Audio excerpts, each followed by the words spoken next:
it's Stephanie, your in-house product expert with Hatching Time, and today we're going to be unboxing the CT180.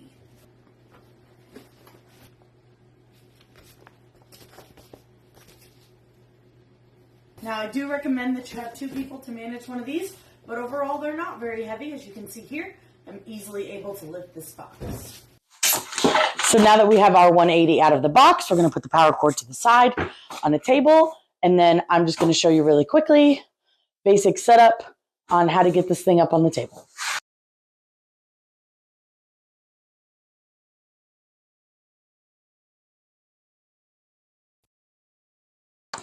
So now our 180 is up on the table, and as you open it up, you're going to notice it is full of all kinds of stuff, including some packing material, your hatching baskets, your water tanks, and your Turner rows.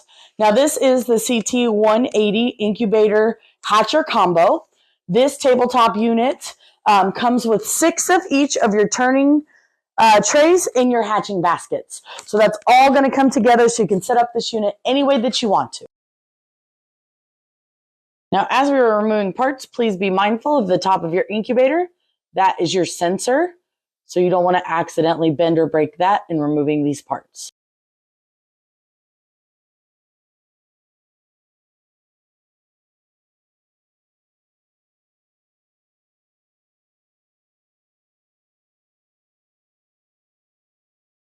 Now that we have the unit completely unpacked, you can see I have all of our Turner rows installed in the unit currently. They're not plugged in, but for the most part, you can see that this unit comes fully assembled, and we'll go over that now.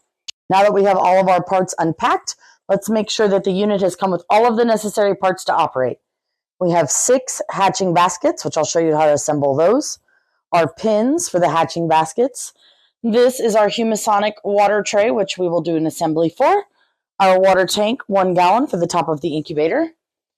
This is going to be our Contour power adapter. Our lids for our water reservoirs. And then, of course, our Humisonic humidity control system, which runs the humidity in the unit. So now that we have all of our parts for our incubator, we know that they're all here and accounted for. We're going to go ahead and assemble the things that we need. Okay, so the first things first, we're going to work on our Humisonic. So this handy dandy little piece obviously comes with this lid. You can tell that they fit. And then this is going to be your feeder tube that's going to go up to this water reservoir. So there is a little portion right here on the back of this, that little nipple that hangs out, that this tube just fits over, okay? It's going to fit kind of tight and snug. You want that because you don't want it leaking. So there you go. And it's going to be a snug fit. Okay. This is your floater valve to tell it to stop filling with water, so you're not obviously running over with water all the time. Then you're going to take your little Humisonic. It's important now to untangle this cord. You also want to make sure that your little disc is in here. Now, what's important about this disc is that this is the disc that creates the vapor that allows humidity to enter your incubator. What's important about that is that you need to be using distilled water. Otherwise, you're going to fry that disc, clog that disc up, and your Humisonic's going to stop working.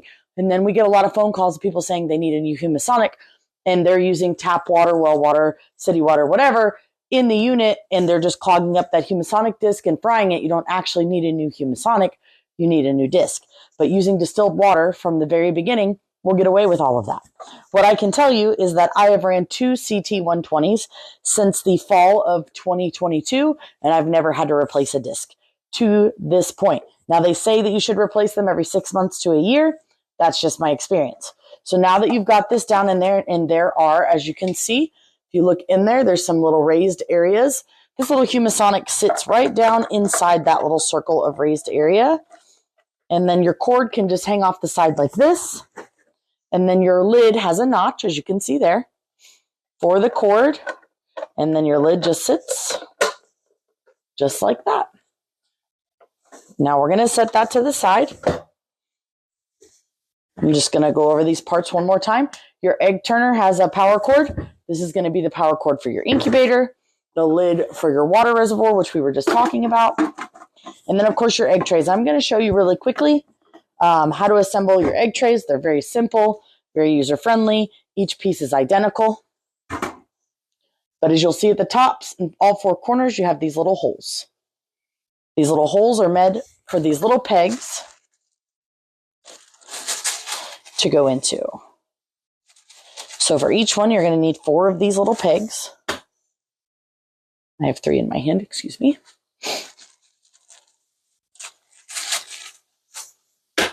And then they just sit snugly down into these corners. I always set them on the bottom ones because even though they fit snugly, sometimes they do like to fall out, just like that.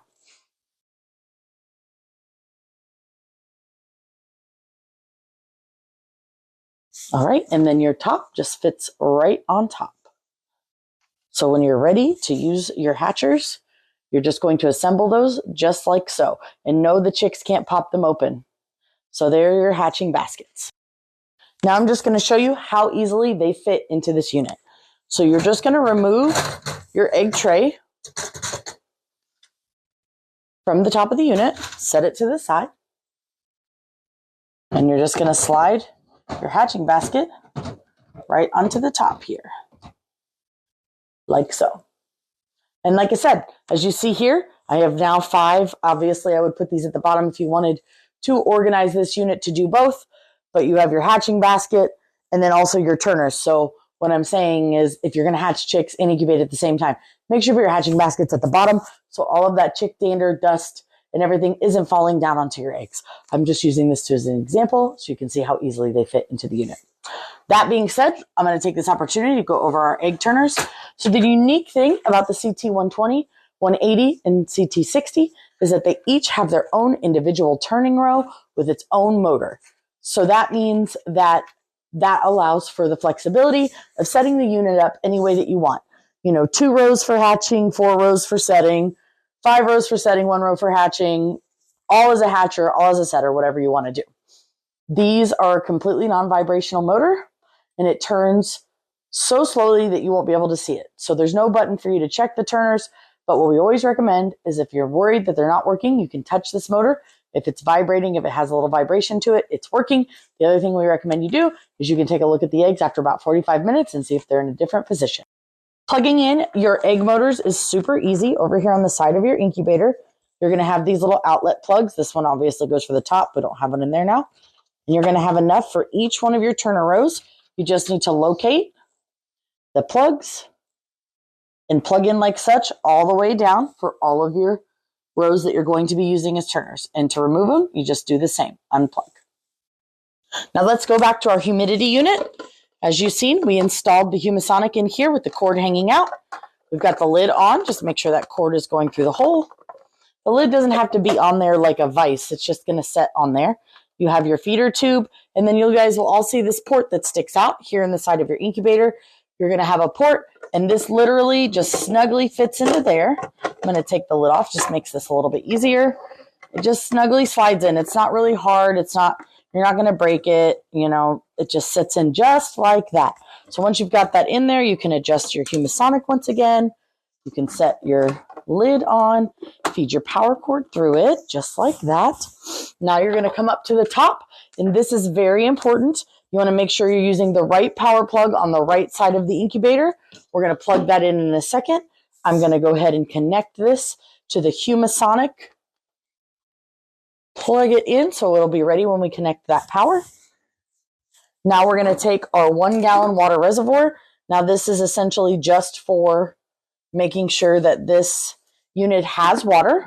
You can adapt and modify our larger reservoirs, but I find that 1 gallon lasts a good amount of time. So we're going to set this on top of the incubator, obviously for gravity feeding, right? You're going to take this feeder tube, and as you can see up here, it's got a filter and a nipple just like this does. And we are going to just snug that on there just like we did the other one until it fits nice.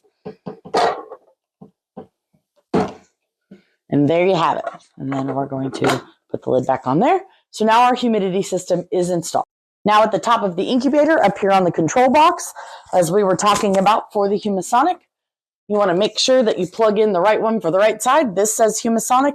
On the incubator itself, it says Humisonic.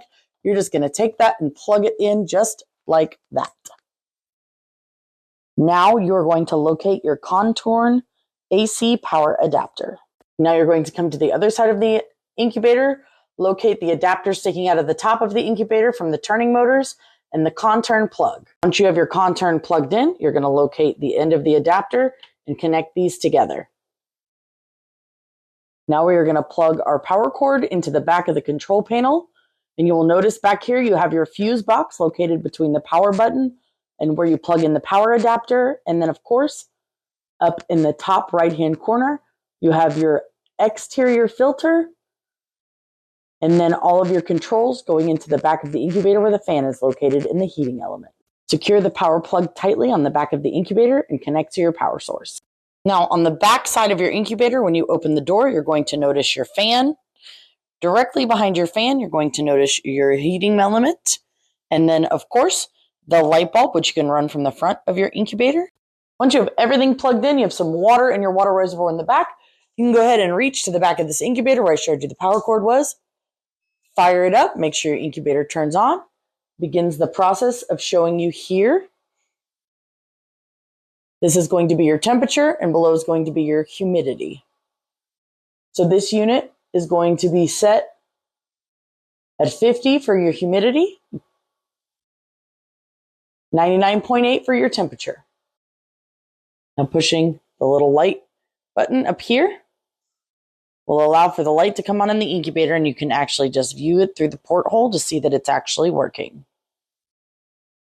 Once again, this is Stephanie, your Hatching Time in-house expert. Thank you for joining me today as I unbox the CT180 incubator. And make sure you drop your comments and questions below. Let me know what kind of content you'd like to see in the future, and be sure to give us a follow for more.